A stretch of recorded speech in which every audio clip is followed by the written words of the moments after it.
NASCAR is definitely leading the way and showing that they want everyone to be accepted and not just a certain group of people. Motorsports is for everyone. It doesn't matter where you come from. NASCAR and other forms of racing and other sports as well. They should be more than willing to accept everyone from all backgrounds, from all walks of life. Definitely. I know it's going to be really interesting to see what happens as the NASCAR sports and the season continues on and welcoming everybody of all walks of life. Now, we all know, for folks just joining us, welcome to Grid Tonight. We are definitely excited to have you join us here. We just covered a little bit about the Martinsville pre-race, and then of course the big news about the Confederate flag being banned. We'll be definitely addressing some of those topics, but I know there's some other news coming out in North Carolina, particularly some of the short tracks. Is that correct? Oh yes, a racetrack in my area, near my area, for the past few weeks in the short track racing community. A Speedway in nearby Alamance County has been a part of the headlines in the news. They didn't follow state guidelines by practicing social distancing as masks were, and as it was strongly recommended by the state of North Carolina, and local government in Alamance County refused to enforce those guidelines. And after failing to listen to North Carolina Governor Roy Cooper, he made the decision to close down A Speedway, calling it an imminent hazard. So, Joe, do you think that local short tracks all over the country, as they're getting back into action, can safely host these events with fans in the stands without putting their health at risk? Definitely, they could. There are tracks out there that have been operating safely in compliance with their local and state governments, especially some of the NASCAR home tracks that we're seeing across. I know a good example, Alaska Raceway Park. They have implemented social distancing rules for the teams, for the fans, including masks, keeping a social distance space away from everybody. So it's something that's really interesting what's going on with a speedway in particular and their county and with their state government as well. So it will be really interesting to see going forward what happens out there with Ace Speedway and then throughout all the short tracks as well, because we heard today Advanced Auto Parts is now the new sponsor for the NASCAR Weekly Racing Series, which sponsors particularly late model racing at all the NASCAR home tracks out there. Now, for folks joining us, one of the big stories, of course, that we have to definitely cannot ignore and repeat and essentially report on today is NASCAR coming out banning the Confederate flag from all properties. Essentially, today, around 5 p.m. Eastern Time, NASCAR issued a statement saying that the flag goes against their message of welcoming everybody to the racetrack. Kobe, with this news about NASCAR banning the flag from all properties and all events, is this showing that NASCAR is serious about bringing change, like what Steve Phelps said Sunday prior to the Atlanta race? Oh, absolutely. I think you really have to give NASCAR a lot of credit for doing that.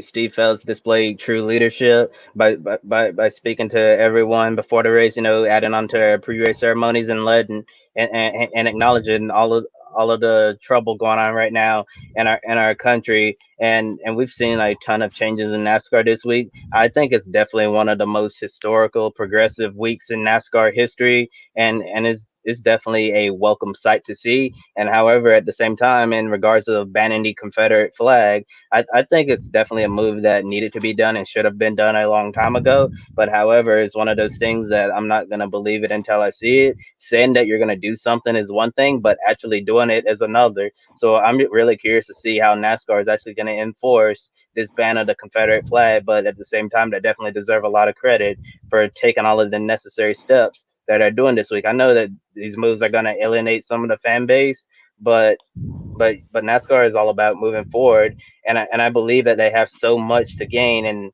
and little to lose by doing this. Of course, you're going to lose some people, and honestly, I just think that that's okay. You can let those people go because there's way more pros to what they're doing right now than there are cons. Definitely, there seems to be a lot more pros and cons with this situation. Now, one of the things when it comes to moving forward, we see tonight Bubba Wallace is driving a Black Lives Matter car. Yesterday, RPM, Richard Petty Motorsports, displayed the car for fans, and it has gotten a very tremendous positive reaction, especially not only from longtime fans that are requesting they pre-order the car and get it, order it, but a lot of new fans as well. In a way, has Bubba Wallace, especially with all his media appearances this last week and being the voice of NASCAR on CNN and everywhere, is he really becoming the new face of NASCAR for the future? Oh, absolutely. Definitely in the mainstream media because NASCAR's been in the headlines all week and this time for all the right reasons instead of the wrong reasons. And Bubba Wallace is definitely the person that's going to be talked about the most. As you know, Bubba Wallace is the only black driver in the NASCAR Cup Series, and recently he decided to use his platform to speak out about racism and social injustice in the United States. You know, all over the country, and Bubba Wallace speaking out about this is definitely a welcome sight to see, and he's definitely going to be someone that a lot of other people look up to in the future, as as he's doing something in this sport that many would be afraid to do, and Bubba is definitely showing a lot of courage and bravery by using this platform to talk about such an emotional subject like this. He is definitely displaying a lot of courage. Talk about such a. I know even for a lot of folks that saw our episode last week about racing and racism, it was very essentially a powerful episode where we did discuss about the driver's reaction and how Bubba Wallace, along with Lewis Hamilton, have really gotten the conversation going. Now, I know definitely a lot of folks will be watching tonight's race. Hopefully, the race will get going. Weather, I know, looked like it has been overall pretty good.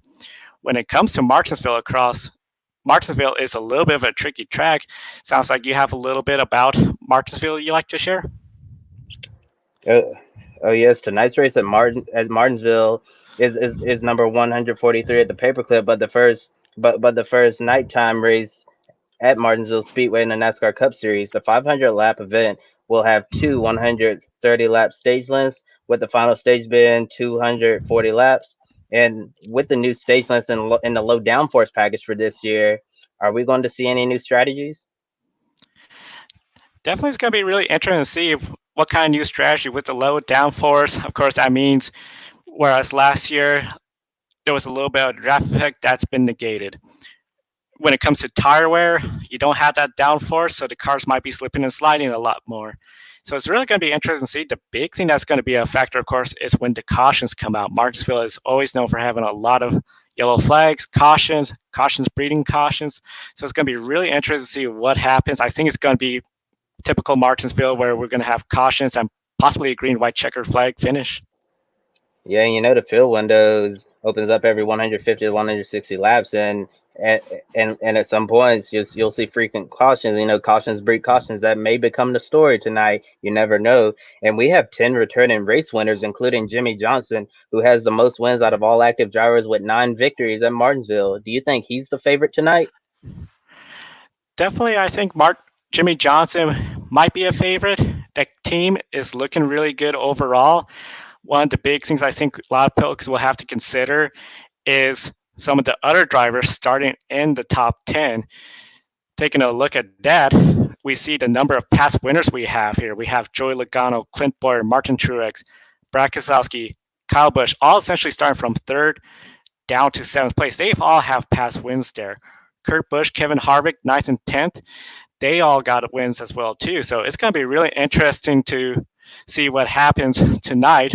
Some of the drivers that don't have wins are in the top 10 starting Ryan Blaney, Aric Almirola, and Alex Bowman. Now, of course, one of the big things that we see with the elimination qualifying and instead the process of drawing starting positions is you have drivers like Blaney, like Almirola.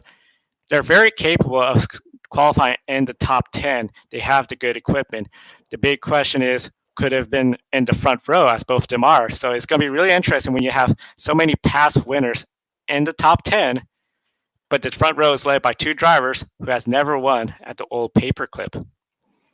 Now, one of the big stories as well too, following Martinsville, is going to be enough not too far from now. The first weekend in July, NASCAR and Indy cars will have their first doubleheader event. There will be no fans there due to the current situation with the pandemic. Sunday, Roger Penske said that the Indy 500 will have fans. If no fans, no Indy 500.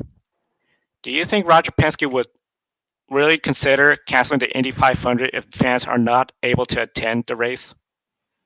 Well, I'm not really sure if Roger Penske would cancel the Indy 500, but it would not surprise me either because the Indy 500, is arguably one of the most important crown jewel races on the entire planet, and whenever you look at the Indianapolis 500 year after year, you see those grandstands packed, and the fan experience there is just incredible, and it would be such a shame for the event to go on without the fans this year. I think it would be like really hard for IndyCar and for Roger Penske in general to run the Indianapolis 500 behind closed doors. And who knows what's going to happen moving forward. We just have to keep following this story and see how it develops because we don't know like what could happen. We may be able to put on the Indy 500 with some fans instead of having a full house. It's probably not going to be deemed safe enough to run if it's going to be like a full house like normal. Might have to set a capacity, and then maybe it's going to be first come first serve, but it's just something that we'll just have to watch and see. Definitely, it's going to be something we're going to have to watch, see, and evaluate. I know a lot of folks, they want to Indy 500, they want to go at 10. It's a big race for the IndyCar series as well, and could potentially be really odd the circumstances. The Indianapolis 500, this is the 104th running this year. The only two times it has not taken place was because of both world wars. Speaking about not taking place, this year, of course, we know the Indy Lights season has been called off. We reported that last week on Grid Tonight. Roger Penske spoke with Sirius XM to explain his reasoning for canceling the 2020 Indy Lights season. He said part of it was because there was only 7 cars to run the season. The low car count could be detrimental to the brand of Indy Lights. And he talked about maybe in the future, IndyCar teams being required to field at least one Indy Light team. Do you think this is a potential move that will help the series grow for the Indy cars and the Indy Lights?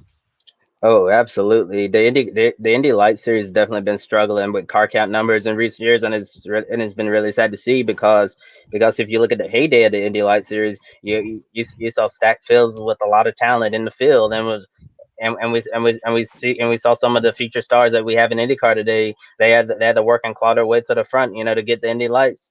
To get the Indy Lights title, get the scholarship and move on to the NTT IndyCar series, and and honestly, I think that Roger Penske made the best decision that he felt was possible by canceling Indy Lights this season because 6 cars. I know people say that quantity over I mean quality over quantity, but in this case, I think it's definitely good to call off because we're supposed to have more cars than 6 to 7 cars, but unfortunately, it seems like the situation going on from the pandemic changed those plans, and maybe by forcing the IndyCar teams to field at least one Indy Lights team, they can start having development drivers for their IndyCar programs, and it might lead to the resurgence of the Indy Lights series moving forward, starting next year, and IndyCar teams will be able to get to work closer with some of the upcoming talent. Definitely, it's going to be really interesting to see what's going to happen there. I know one of the big things is the Indy Lights. They have a good long history, so to see only a field of like 7, maybe 6 cars is not the same experience, and that's something Roger Penske seems to be really going for is the experience. Definitely, we know we're getting close to race time. I know when it comes to experience, Kobe, you have a announcement about a good experience where fans can get more insight about racing through a weekly racing magazine. Oh yes. My editor in chief, Rob Tiongson at the Podium Finish, wrote a powerful piece with Roar, the weekly racing magazine. His article is titled "Fighting the Good Fight to Ensure Black Lives Matter," which addresses some of the current events happening in our country. I strongly encourage you all to check out his work. It's on pages 38 and 39. The link will be provided in the description. Definitely, we'll have the link in the description. Encourage everyone to check it out. And of course, we're going to start heading out towards the Martinsville. But of course, we can't go off the air without pick a winner. We've been asking fans. Now it's time to ask you, Kobe. Who do you think is going to win tonight at Martinsville? I'm picking Virginia native Denny Hamlin to go to victory lane at one of his home tracks. Denny Hamlin's a really good pick. I'm going to go with his teammate Kyle Busch. I think he is really eager to win, and he's trying to get back into victory lane for the M&M's car. All right, everyone. We hope you all enjoyed today's episode. For everyone listening on Ultimate Sports Radio Network, thank you for joining us. We're looking forward to future broadcasts with you. Enjoy the race. We'll see you all Sunday for Grid Life before the races. Good night, everyone.